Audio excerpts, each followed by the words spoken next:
Om Namo Bhagavate Vasudevaya.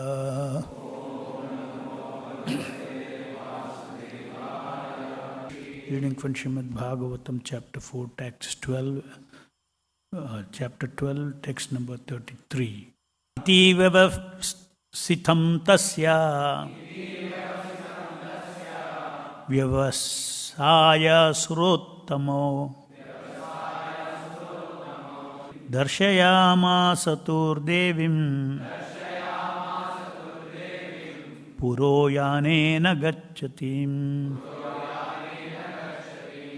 Translation and purport by Srila Prabhupada ki jai. The great associates of Vaikuntha Loka, Nanda and Sunanda, could understand the mind of Dhruva Maharaj, and thus they showed him that his mother Suniti was going forward in another plane. Purport. This incident proves that the Siksha or Diksha Guru, who has a disciple who strongly executes devotional service, like Dhruva Maharaj, can be carried by the disciple, even though the instructor is not as advanced. Although Suniti was an instructor to Dhruva Maharaj, she could not go to the forest because she was a woman, nor could she execute austerities and penances as Dhruva Maharaj did. Still, Dhruva Maharaj was able to take his mother with him. Similarly, Prahlad Maharaj also delivered his atheistic father Hiranyakashipu.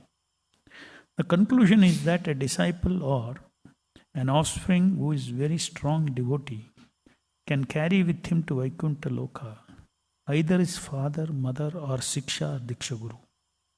Srila Bhaktisiddhanta Saraswati used to say, if I could perfectly deliver one soul back home, back to Godhead, I would think my mission, propagating Krishna consciousness, to be successful. The Krishna consciousness movement is spreading now all over the world, and sometimes I think that even though I am crippled in many ways, if one of my disciples become as strong as Dhruva Maharaj, then he will be able to carry me with him to Vaikuntha Loka. That Dasa and Bhaktivedanta purport. So as discussed yesterday, Dhruva Maharaj's last desire, that just before leaving the airplane or boarding the airplane, his desire was what would happen to my mother, who is my Pata Pratakshaka Guru, who showed me the path to Vishnu, showed me because of which today I am on the way back to Godhead. And now here, in this verse, we see that knowing the mind of Dhruva Maharaj, the two Sura Uttamas, the two Vaikuntha or Vishnu Dutas sent by the Supreme Lord himself, they pointed out to him, look there, already the airplane is carrying your mother. So, this was the arrangement made by the Lord. And we discussed how a devotee is always going to Vaikuntha is not a mechanical process. Going to Vaikuntha is a very personal process. Mechanically, if you have achieved something, organically you have achieved something, etc., you cannot enter or you cannot go back to Godhead. Or somebody who is very calculative about his entitlement to go back to Godhead, I've done so much of sadhana. I've done so much of devotional service. So I should go back to Vaikuntha. Even that the devotee does not assume.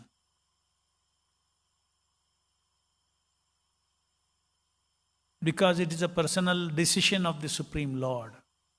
Unless the Lord decides, nobody can enter the spiritual world.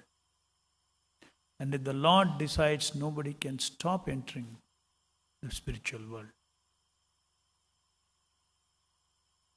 So, devotee always understands this, that I don't make a spiritual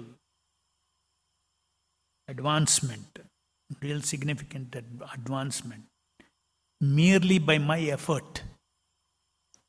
But my advancement is a gift of the costless mercy of Guru and Krishna.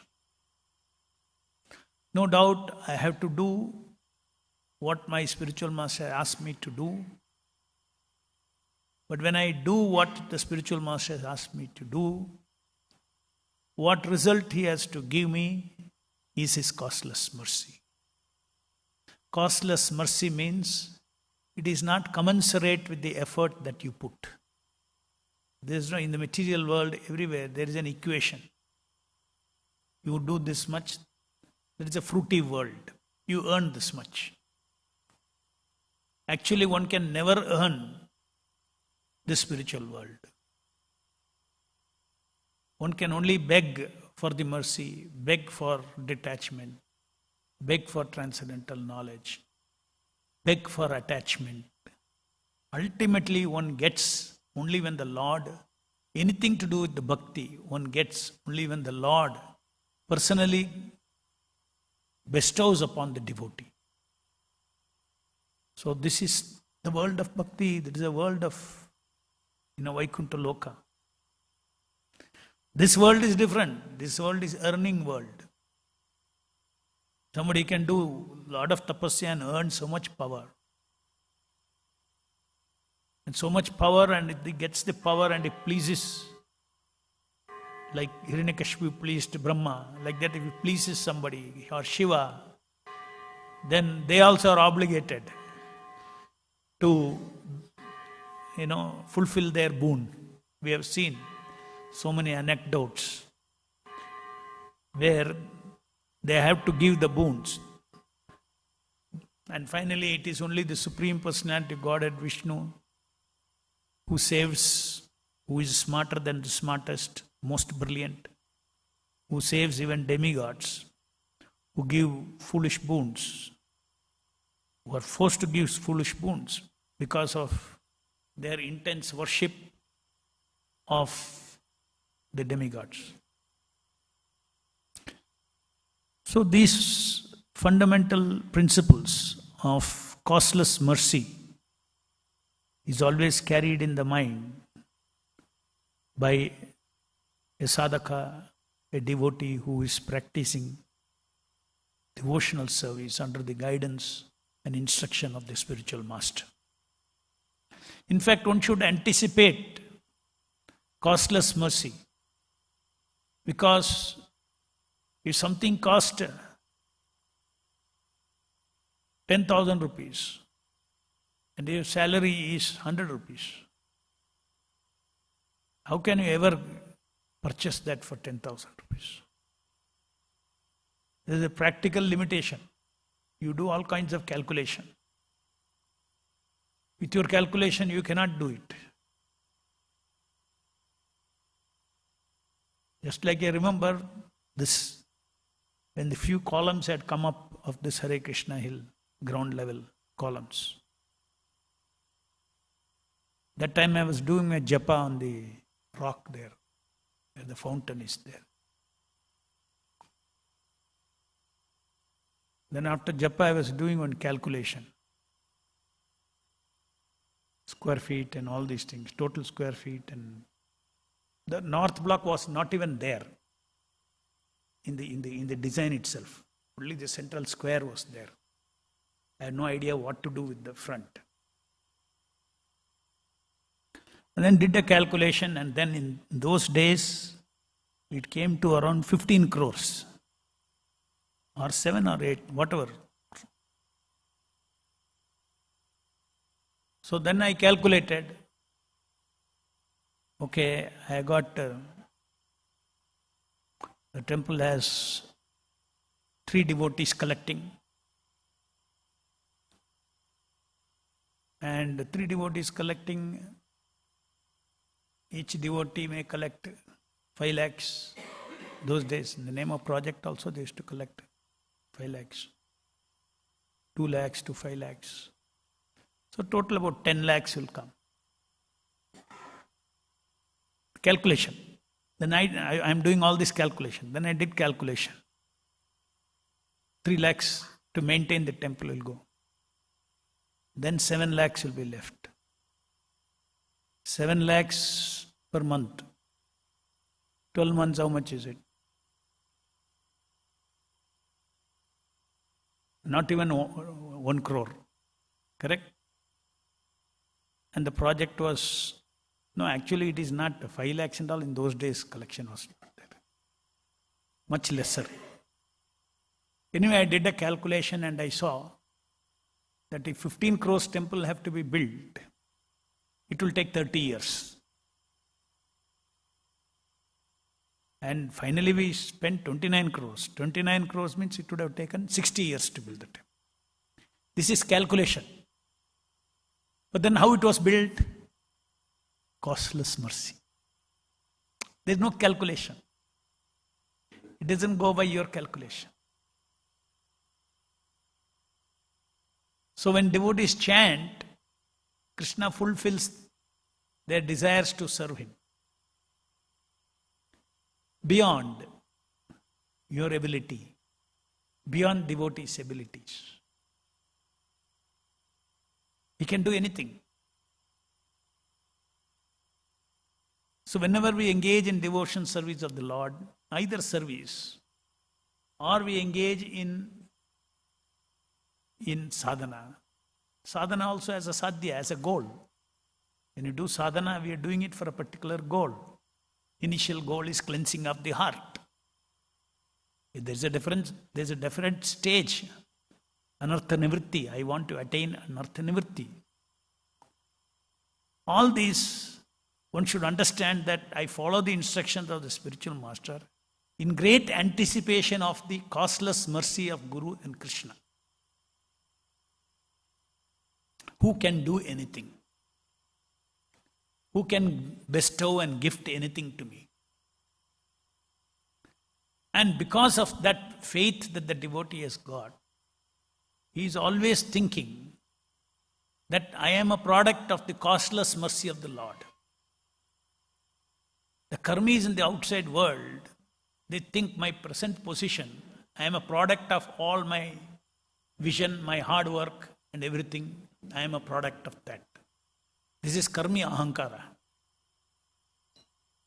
Whereas a devotee, right while he is endeavoring itself, he knows this endeavor is a very small percentage in terms of what is the chesta, skill, jnana, bala, kriya that is required to achieve anything in this material world, or to achieve anything with respect to spirituality also. My contribution is insignificant, and everything is largely, it is a mercy of the Supreme Lord. Then one may ask, what is my role? Then I can sit quiet also and anticipate the mercy of the Lord. Is it not? The question comes. I am still Krishna conscious. I'll anticipate His mercy. Does anything happen in this world without devotees endeavoring? No. Why? Because Krishna wants to give us a chance to revive our spirit of devotional service.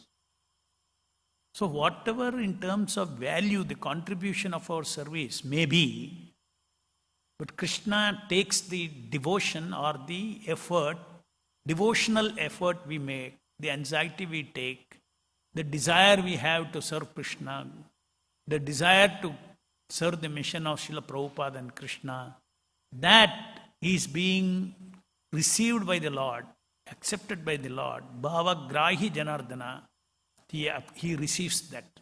Therefore, it is very important for the devotee to express his devotion, that I really want to execute my duty nicely. I want to execute my functions the best of my capacity. Whatever shortage is there, Krishna will provide. That I know. But I have to do my duty. So devotees do work very hard. In that sense, Krishna also thinks that, okay, I can do anything for you. But why you are not doing? Why you are holding back what you can do? Surrender means what you have, you surrender fully. So if you can do something 100%, you should do 100%. If you do only 80%, if you do only 50%, that means 50% you are not giving yourself to Krishna. So when you don't give yourself to Krishna, then that is lack of surrender. Krishna wants, what is he wanting? He wants us to totally surrender to him. Does not matter in absolute sense how much jnana you have, how much vairagya you have, how much value you have, bodily strength and intelligence and all that thing. It does not see all those things. So Krishna says, not what you give. No doubt is very positive.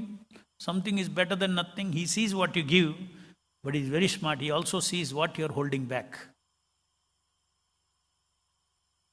Because he wants us to 100% surrender unto him. So if we want to be sensitive to Krishna's expectations, then we have to remember this always and see that we offer 100% of what we can to our dear friend, the Supreme Lord in the heart. Now here in this purport, Prabhupada is bringing a very important point. So far I talked about the continuation of the previous class. In this now, Prabhupada is making a statement that the incident proves that Siksha or Diksha Guru, who has a disciple who strongly executes devotional service, like Dhruva Maharaj, can be carried by the disciple even though the instructor is not as advanced. So Prabhupada now here says, although Suniti was an instructor of Dhruva Maharaj, she could not go, etc. How is it that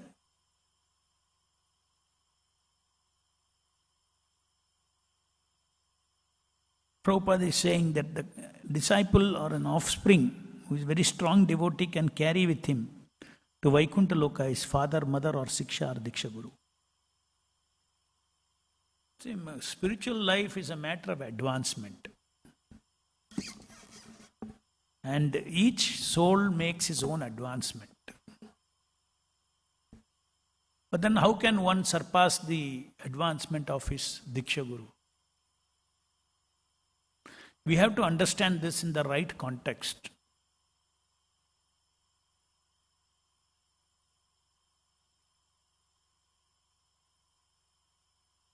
In the Vedic ways, Vaidika Marga, there is giving of mantra to the disciple. So there is a kind of a Diksha. A Diksha, a ceremonial Diksha, which is very much essential for a twice born. So they get Diksha. So in a common general sense, it is not required. It is not absolutely required. But to go back to Godhead, you need a Uttamadhikari Diksha Guru. To go back to Godhead, you need. But otherwise, somebody to give Diksha, just like in our system also, you give mantra through Ritviks. So in a way it is a Ritvik kind of a Diksha. Because he is performing the rites. So if you read Prabhupada's, if you do research, you will find that there is the Uttamadhikari Diksha and unadvanced people who can also give. But they can, and Prabhupada says that such Diksha Gurus, the disciples can only advance as much as the advancement of such. Or the Diksha Guru can make the disciple advance only to the extent to which he is advanced. So one should understand that even in our system also, we all have first and second initiation. Those initiations, the ceremonies by themselves, Prabhupada says, it is only official, like taking admission in a school. You're only taking admission in a school. But what is the real thing? Real thing is you should go to the school and you should learn. Right? So that much significance only should be given to the ceremony as such. The real thing happens by transfer of Divya Gyan, transcendental knowledge. That meaning of Diksha, Divya Gyan and Kshapayati, by which you destroy your sinful reactions. That transcendental Diksha, that can be given only by someone who has that Divya Gyan, who has that power to destroy the sinful activities, who has that power to take that disciple's karma in toto. Only that person can do it. So sometimes somebody can take this quote and say, Prabhupada says, even see, Diksha Guru need not be Uttamadhikari. Even a disciple can surpass him. But you should understand the context in which Diksha Guru is very much used in this world, even for ordinary mantra giver as well as for the transcendental Diksha. If you go through the philosophy of Prabhupada, you will understand that what is transcendental understanding of Diksha. That is the reason why Srila Prabhupada, one of the devotees, brought up a very important point. That if Prabhupada is saying, it is only a formality, your determination is your Diksha. When devotee is saying that I have delayed I am waiting so long, I am chanting 16 rounds, I have not yet got, when will I get initiation? So Prabhupada said, your determination to chant 16 rounds is initiation. Then ND he also says, my touch is only a formality. So even Prabhupada says, my touch is only a formality. As far as ceremony is concerned. As far as ceremony is concerned, even Prabhupada says it is not very important. Therefore, it is again not so very important that who actually gave you the mala, who gave you the name, is not very important. What is important is who planted the Bhaktilata Bija in your heart. Bhaktilata Bija means the entire series of instructions on which you have faith. I should chant 16 rounds, follow regulative principles. I should do this, I should do that. This achar, Vaishnava achar, put tilak, this, that, do this, do this, do this. All these instructions that are given, which all of us are following in ISKCON. And even the present spiritual masters also, they are also telling the others also to only follow this. They cannot change 8 rounds. They cannot make them change to 8 rounds. So 16 rounds. So when somebody reads Prabhupada's book and has faith that yes, I will follow all these things, what Prabhupada says, that is called Bhaktilata Bija. Prabhupada has defined Bhaktilata Bija. And then that Bhaktilata, when you feed that Bhaktilata, by following the instruction, that is watering the Bhaktilata. You follow the instructions of Srila Prabhupada. So the planting of the seed of bhakti in our ISKCON movement is all done by Srila Prabhupada. And that fed Prabhupada read books, chant Hare Krishna, everything. So all that mercy, when you follow that instruction, as I said, his costless mercy adds on to it. Then one will see costless mercy, inconceivable mercy flowing into him to get freed from this material world, step by step. Anartha Nivritti, Nishtha, etc. Even Anartha Nivritti, one's own effort, one cannot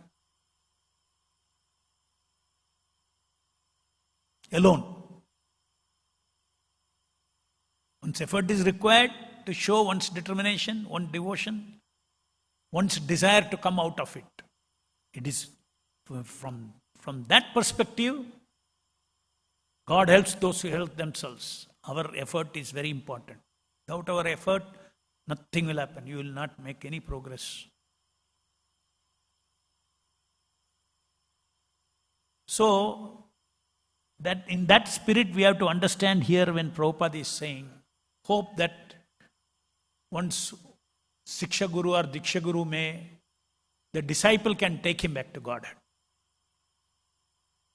So if a Diksha Guru is not very advanced, it is left to the living entity that he can make advancement beyond Diksha Guru. Worldly Diksha Guru. Or don't call it worldly. There is a ritualistic Vedic system. In Vedic system, it is not even Pancharatrika system. In Vedika system, somebody has to have a Diksha Guru. He is twice born. Not that every such Diksha Guru is a Uttamadhikari. So it is in that context here it is said. And therefore also Prabhupada has said elsewhere, one can take Diksha from a Madhyamadhikari, but he cannot progress beyond that.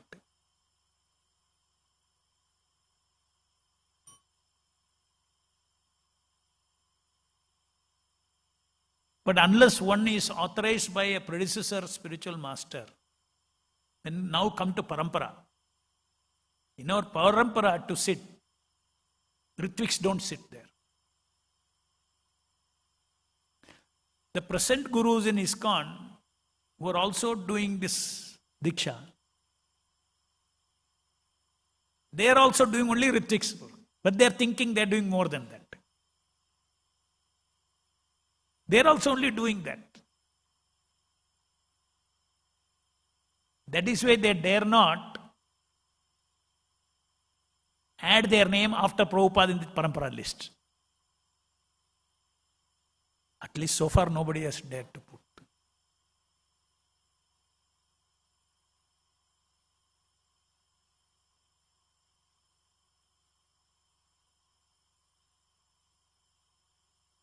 Okay, so that explains this. Prabhupada saying that one can take one's less advanced Siksha Guru or Diksha Guru. Because the devotee makes progress, he may cross that. If he has to cross that, he has to have a Sadguru. Sadguru means he has to have faith. And that has no limitation of time, space, all these things. One can get inspired by formality is one thing, but one can get inspired by any Purvacharyas also.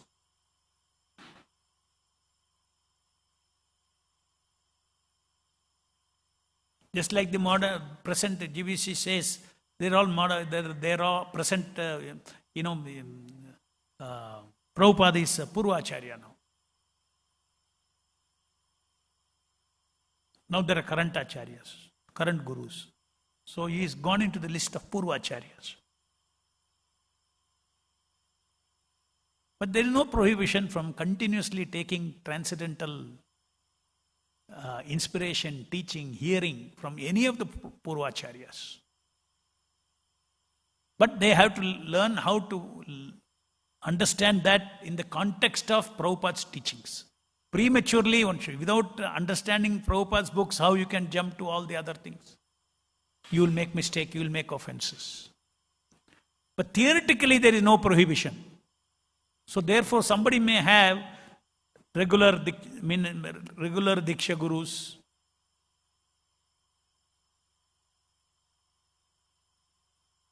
but he can make tremendous advancement by connecting himself to a self-realized spiritual master, even if he is not on the planet,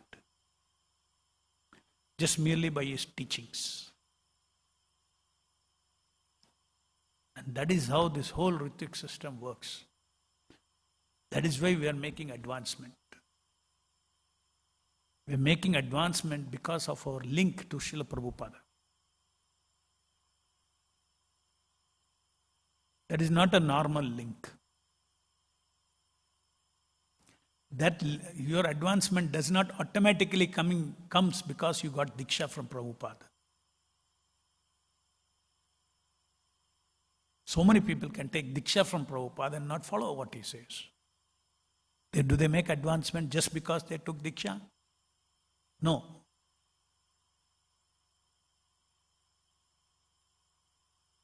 So you can say, I have taken Diksha from Prabhupada. Is it ceremonial Diksha? Or a commitment to follow all his instructions in your heart? If you do both, then one is considered to be a Prabhupada disciple.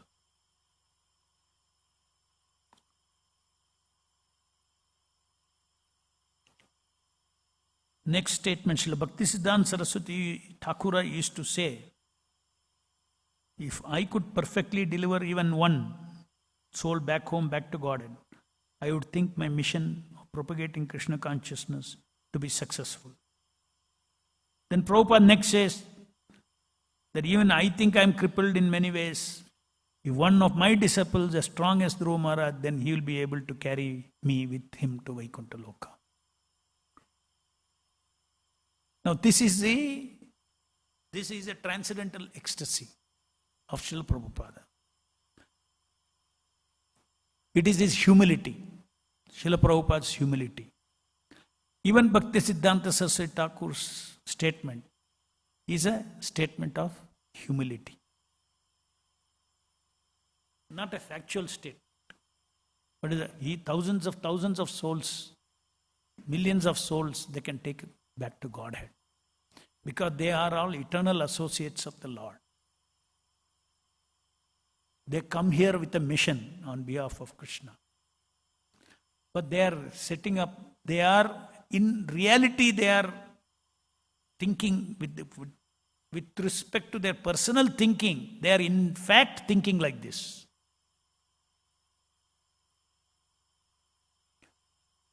They are not putting up a show and saying that. Really thinking like that. Because a real devotee, even though he takes inspiration from the mercy that he has received from the Lord, he is always feeling that is insufficient. I want more mercy. Even though he is advanced, he is thinking that I need to advance more.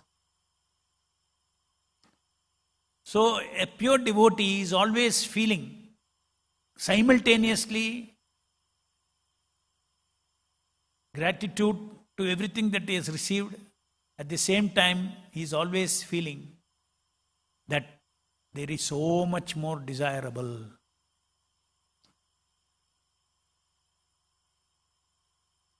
So he think that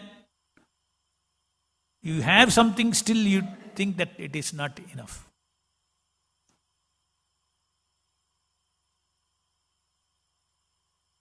Prabhupada is such an advanced person and such a status he has got in the eyes of Krishna.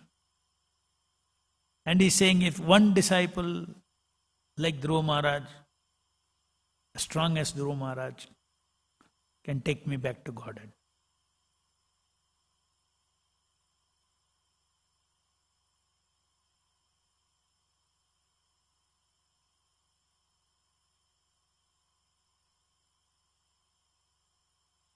Devotees always feel, especially when one becomes a pure devotee, you always feel that he has nothing.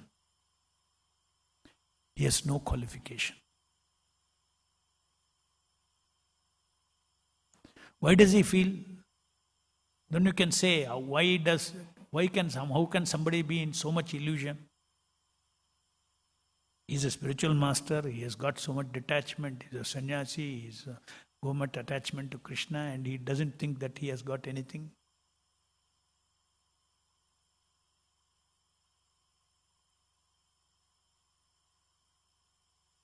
That's because constitutionally he thinks nothing belongs to me.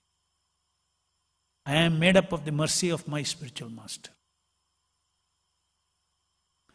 The sense of ownership of advancement, ownership of jnana, ownership of vairagya, personal ownership is not there. When people get sense of ownership of jnana and vairagya, they get very puffed up. That's where pride comes. Here is a state of consciousness where he is having all that, yet he is feeling no ownership over it. So he is not feeling even ownership over his ability to go back to Godhead. You see. It can only happen by the costless mercy of Krishna. And that costless mercy of Krishna can come through some disciple of mine.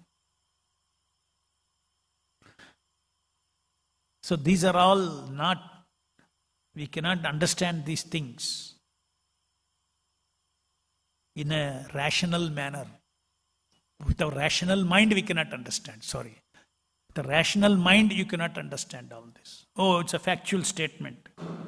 Somebody can come and say, see, Prabhupada himself has admitted he is not advanced.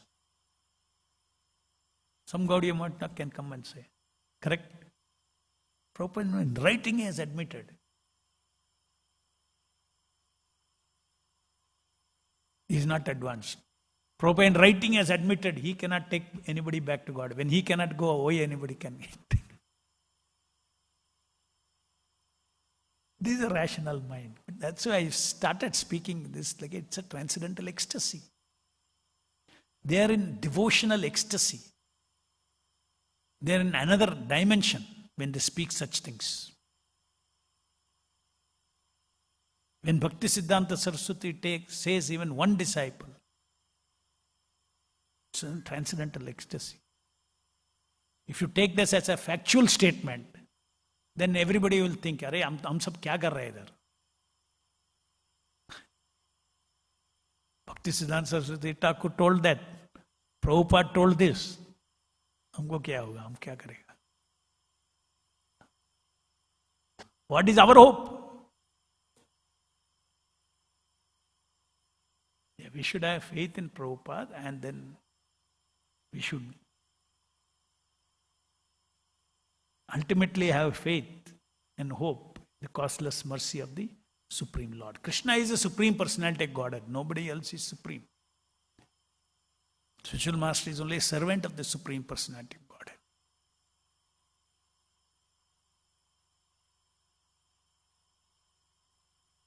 Ultimately, it is everybody. The focus of Spiritual Master is to take on to Krishna. Focus of Spiritual Master is Krishna consciousness. So therefore, from that angle of the Supreme Personality of Godhead Krishna, all these kinds of statements are possible to be spoken very genuinely. They're not artificial talks. Because pure devotees are free from ahankara. They're free from ahankritya. I am the doer even. Questions? Yes. Hare Krishna Prabhu. Here the statement is Dhruva Maharaj was able to take his mother to Vaikuntha Loka. So, is this relevant to for us because is this applicable to Gaudiya Sampradaya in the sense that for Gaudiya Sampradaya the main objective is Goloka Vrindavan where the Rasa Tattva is also involved, and we did hear in the Sri Sampradaya and Madhu Sampradaya the Ramanujacharya and Madhvacharya have actually delivered their Purva Acharyas, but we never heard in our Sampradaya that the current Acharya has delivered the Purva Acharyas. Current Acharya? Has delivered the Purva Acharyas. Correct. So we never heard this statement in Gaudiya Vaishnava Siddhanta. I mean, at least I never heard. But we heard this in other Sampradayas, like Ramanujacharya has delivered even the Purva Acharyas. Madhvacharya also delivered the Purva Acharyas also. So is this statement only for the Vaikuntha Loka? Diksha Guru being delivered by the disciple? No, these are all, if we go into all that, we will only end up in speculation. Okay. But we don't speculate, understand this is what it is. Okay.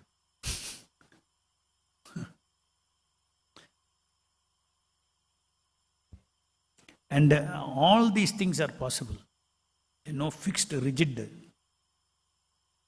system. Bhagavatam will have all these incidences.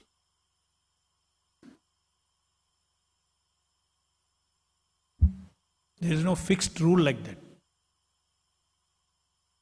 And as far as our Gaudiya Vaishnavism meant to take us to Goloka Vrindavana, it all depends. Everybody won't go to Goloka Vrindavan. You have to become so advanced. You may go to Vaikuntha also. You will be delivered. That's why you have to be very serious follower of Srila Prabhupada.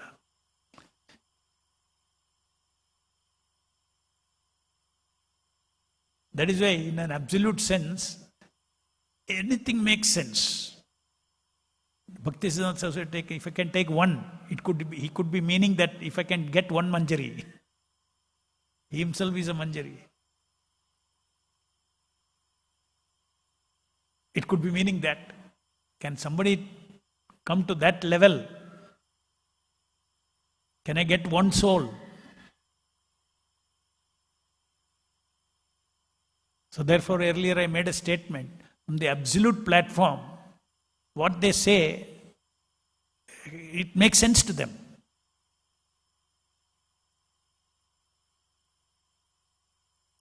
Any other question? Hare Krishna Prabhu. Diksha Guru and the Guru who gives Divya Jnana, are they different or are they same? Again, what with Diksha Guru you mean? Like Prabhupada is giving Diksha. But in our case... They say somebody else is giving Diksha. So which Diksha Guru you mean? So let us say opposite camp is giving Diksha. So that Diksha Guru. So they can apply the same principle. They'll say, I'm giving Diksha, but Prabhupada gives Divya Jnana. Prabhupada? Gives Divya Jnana. Then they are Ritviks. Okay. If you say that, then they are Ritviks. So then Diksha Guru and Divya Jnana, one who's giving are the same. Then Divya Jnana, one who gives Diksha. Divya Jnana Kshapayati. From these two words it comes Diksha. That is the real meaning of Diksha, transcendental meaning of Diksha. But there is a worldly use of initiation, which is Diksha. Tom, Dick and Harry in this material world has to get Diksha, except Shudra. It's called Vaidika Diksha. They have to get. Whether they advanced, not advanced, they have to get. Correct? So that is different Diksha. This is different Diksha. So in a way, when we do this ceremonies and all, of course that's not Vaidika, that is Pancharatrika Diksha. Even Pancharatrika Diksha also is not on the level of actual transcendental understanding of Diksha, which does not need ceremonies, which does not need anything, it just needs strong faith in Srila Prabhupada. He'll make advancement. Okay. So the biggest confusion is each person uses the word Diksha differently. But you can come out of the confusion by actually seeing in different contexts how Prabhupada has used the word Diksha. In different contexts. So Prabhupada has used this way and that way. So you have to understand in which way, like here, in which way we have to understand this Diksha. General Diksha. General. In that way you have to understand.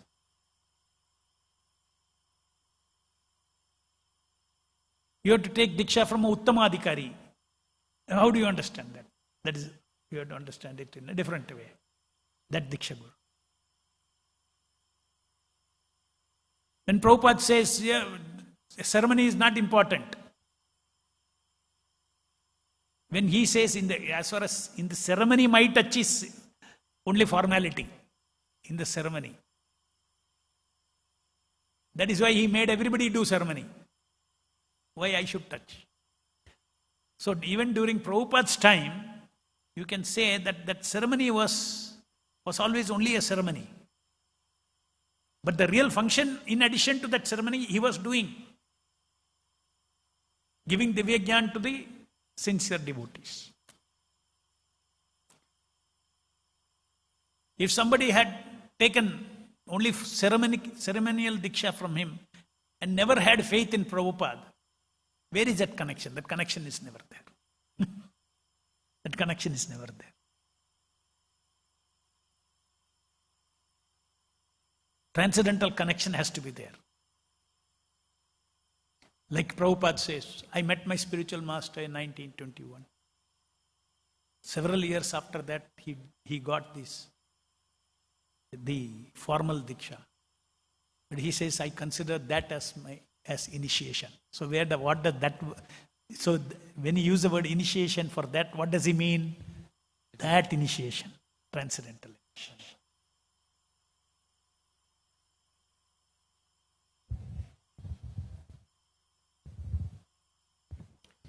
Hare Krishna Prabhu. Prabhu, I came across a statement in Nectar of Devotion chapter 2. I need your help to understand this in better way, in better perspective. Connected to this purport?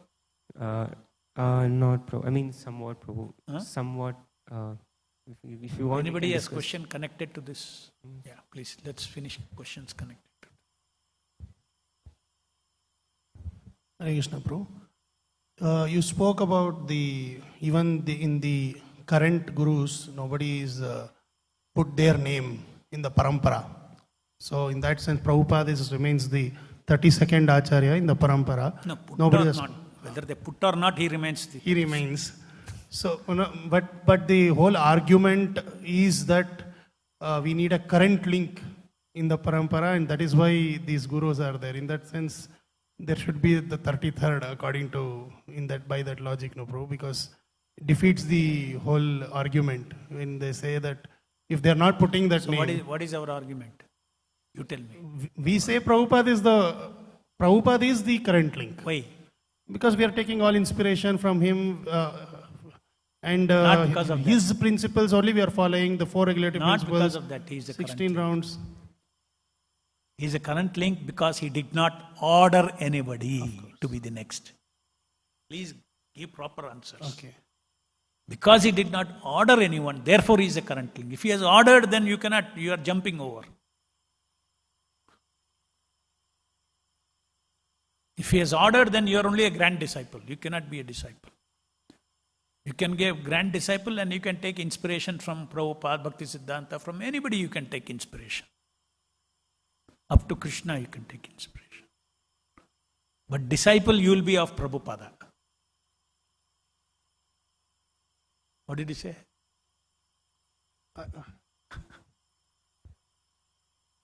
Next.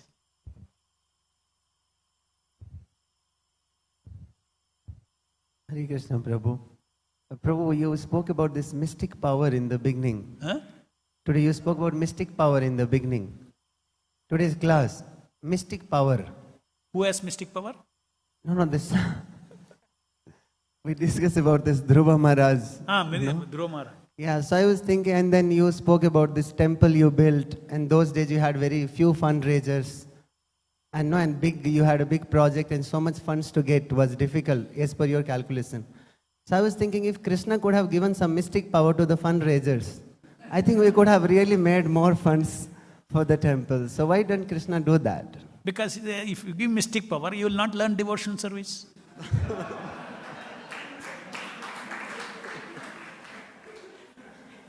We are not training ourselves to be mystics. We are training ourselves to be servants of Srila Prabhupada and Krishna, to engage all our Rishikesha Sevanam Bhakti Ruchyate. What Rishikesha Seva you will do? Your senses are not engaged in serving, in going out and collecting. Mystically aa gaya.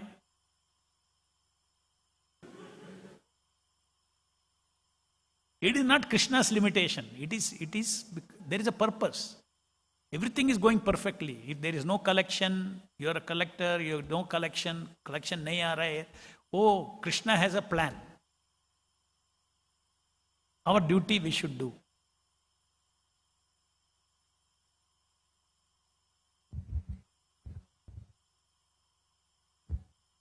If somebody does not give you collection, when you go, you cannot tell Krishna will be angry with you. Maybe Krishna is angry with you, therefore he is not allowing me to give check.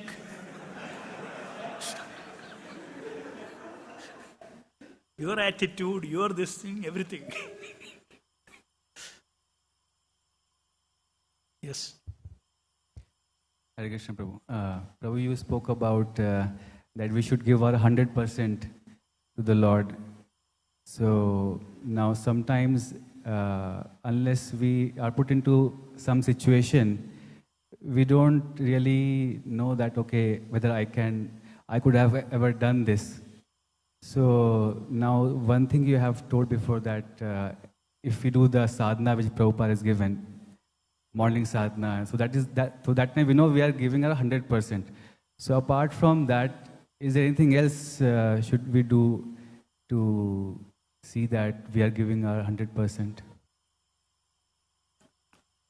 No, 100% in terms of effort also. You are doing sadhana nicely, let us say, as instructed, to the best of your ability, you are doing sadhana. And after that, you should also have desire. Sadhana is desire for one's own advancement. But one should have desire to assist the spiritual master in his mission. Then he will get faster fruits of his sadhana. Pariprashnena sevaya. So very important that we should serve the spiritual master mission. So in that, am I having that spirit that I should serve Prabhupada's mission, something I should contribute to Prabhupada's movement, whatever maximum my capacity. Every devotee is working for Prabhupada's mission, I should contribute. One who has got two desires. One is to himself advance in Krishna consciousness through sadhana. Another is equally powerful and equally important, burning desire in the devotee is I have to contribute to my Guru's mission. contributing Guru's mission is his personal service to Prabhupada. You can go and you can preach outside the mission of Prabhupada, or you can preach, let's say you got Krishna consciousness knowledge, then you went and joined Sri Vaishnavas. So there you are missing Prabhupada's seva. You understood? So my spiritual master's mission I have to serve. Therefore, those who serve Srila Prabhupada's mission, actually they are actually personally serving Srila Prabhupada. However smaller, it doesn't have to be big, it doesn't have to be. It is there. My seva is gone there to Prabhupada. As much as possible, 100% of my possibility I should do it. I should not be lazy. I should sweat for my Guru.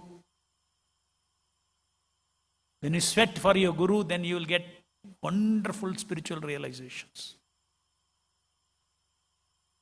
Divya Gyan comes.